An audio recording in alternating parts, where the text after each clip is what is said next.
he's continuing his little, I was born a poor black child routine, which he wasn't. He's basically a Getty. That's too, come on. I mean, are you practically a Getty when you're like, you're on like Getty, John Paul Getty is like your basic uncle? No, Gordon Getty was his photos. godfather, I think. Gordon. Yeah. Okay. So he's family. But he's still trying to do the poor me. I'm like this poor kid who had the misfortune of having to hang out with rich kids when I was growing up. And he's just dropped a new book. And he wants you to know you're going to love his book because he's amazing. And he is super open in his book. Just ask him. I think it's Sot 1, Debbie. This is not the book you'd expect me to write. A lot of people look at me, the stark white shirt, the blue suit, and the gelled hair, and they think, oh, I know this guy. I know this guy better than I'd ever want to know him. I get it.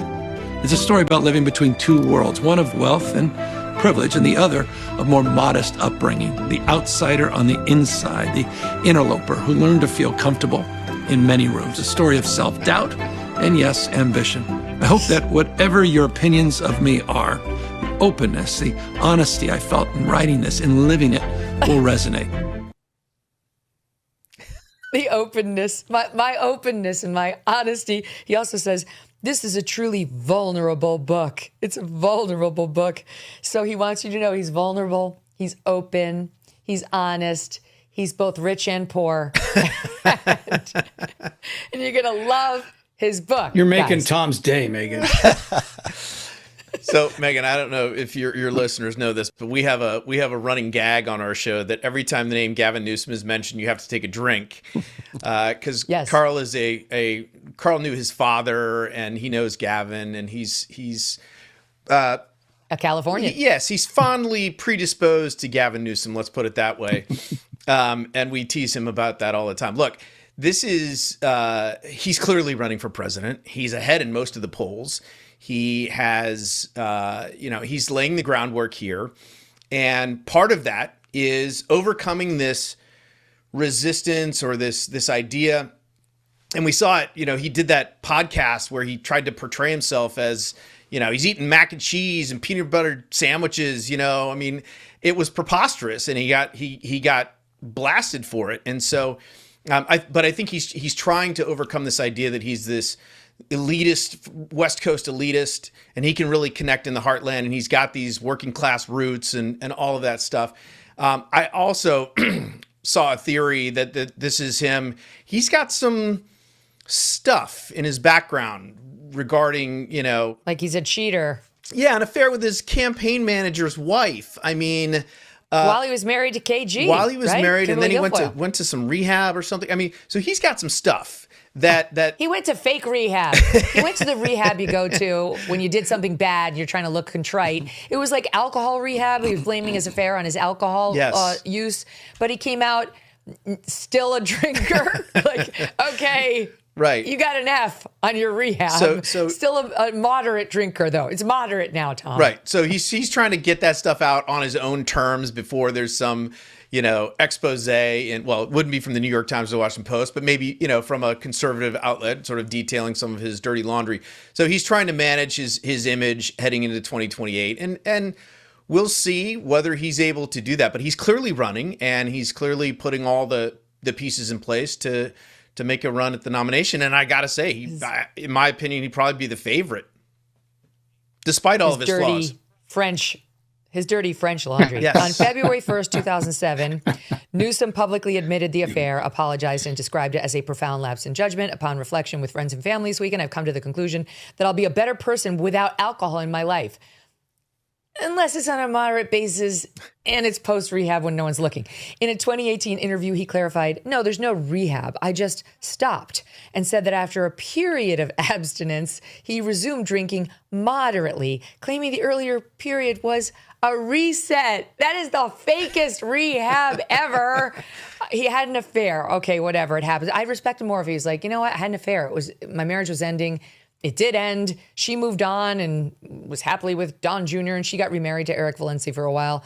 And I moved on and felt like, what? Just be a man about it. I can't stand, I don't use the P word, but that's P word behavior where you're like, I'm a boozer, except I'm not. And I'm back on the moderate alcohol, but only moderate. Like, come on. All right. Now, wait, I want to ask you guys, Andy and Carl. Tom raises his story about being a poor child. And it's a lie. He was in like magazines as like what it's like to be a child of the rich because of the Getty connection. And his dad was a judge. He wasn't on Pauper's Row. Anyway, here he is trying to tell that to a podcast. It's SOT 2. And then I'll give you a little background that we pulled that's brand new to me. SOT 2. My mom was 19, pregnant, and divorced a few years later with 2 kids, came from no money, and just hustled, worked hard, grinding every single day, 2.5 jobs, no bullshit. Part-time bookkeeper. She did restaurant. That's how I got in the restaurant business. And it was just like hustling. And so I was out there kind of raising myself, turning on the TV, started, just getting obsessed, sitting there with the Wonder Bread and 5 stacks of, it's like the White Stack 5 story. Come on. Kraft macaroni and cheese. Bro. Yeah, bro. Okay. So he was basically on public assistance. So here's the truth. Some of this we knew, but some of this is new to me. So his late father, William, former Associate Justice on the California Court of Appeals, served as an attorney for the Gettys' billion-dollar fortune. William Newsom was so involved with the Gettys, he helped personally deliver the ransom payment in response to the kidnapping of John Paul Getty III. That's pretty tight. I love and know you guys pretty darn well. I don't think I'd be the one who'd give the ransom payment if, God forbid, somebody got you. I'd be willing, but I probably wouldn't be the first choice. Gavin's parents divorced when he was 3, but William and Gavin did get big money from their Getty ties, from a 2003 San Francisco Weekly article. The Newsoms also each have owned stock in Getty Images, which is a $1.6 billion conglomerate that owns a number of 70 million photographs and illustrations.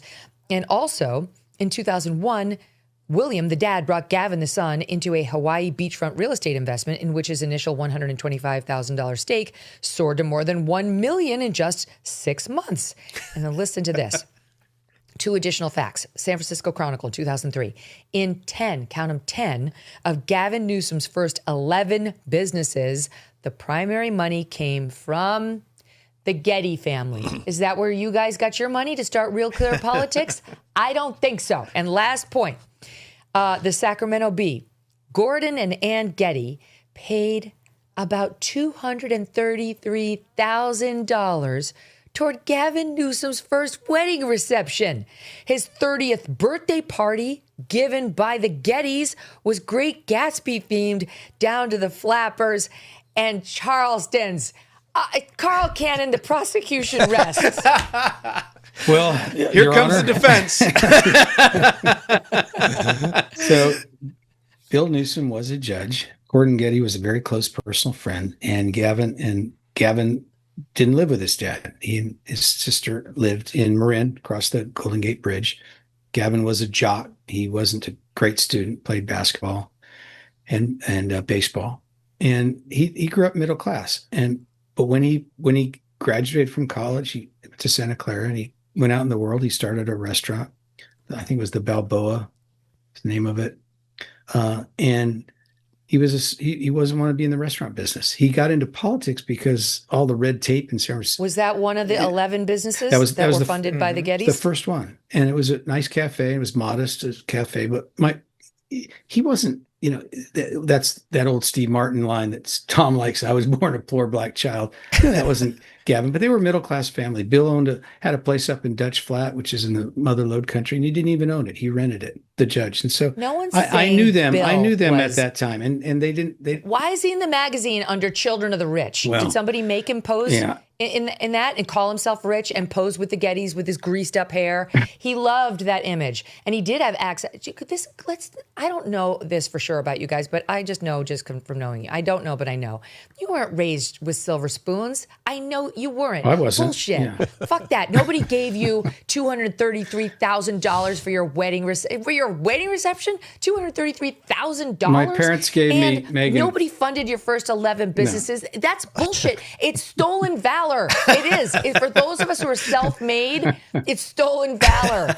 Those of us who actually did have to eat mac and cheese and boxed wine and all the bullshit for years, never knowing whether we'd be able to afford the clothes that we're sitting in today.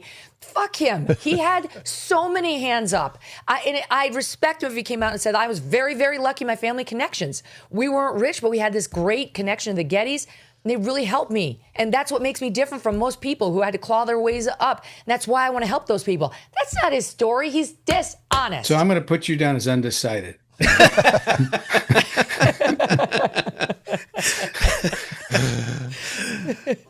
Andy, settle the argument, please. I'll put it this way. I think that he has an authenticity problem, and he's trying to solve it by being even more inauthentic. And I think that's the problem here, is that I agree with you that if he just came out and sort of was honest about the mistakes he's made in life and the things that went well and things that didn't go well, people might be interested in that. He seems incapable of that. And I think his slickness is both his superpower and his Achilles heel, because I think people see through it. And but nonetheless, he is at the top of most of the polls that we're looking at right now. Ever read the label on a typical bag of chips? It's often a science experiment of seed oils, MSG, artificial dyes, and mystery ingredients. Masa is part of the growing movement to bring back real food. Masa chips contain just 3 ingredients: organic corn, sea salt, and 100% grass-fed beef tallow. Not only do these chips avoid the bad stuff, they also taste delicious, too. Snacking on Masa chips is nothing like eating regular chips. With Masa, you feel satisfied, light, and energetic with no crash and no bloat. And if you love Masa, then you will love Vandy Crisps.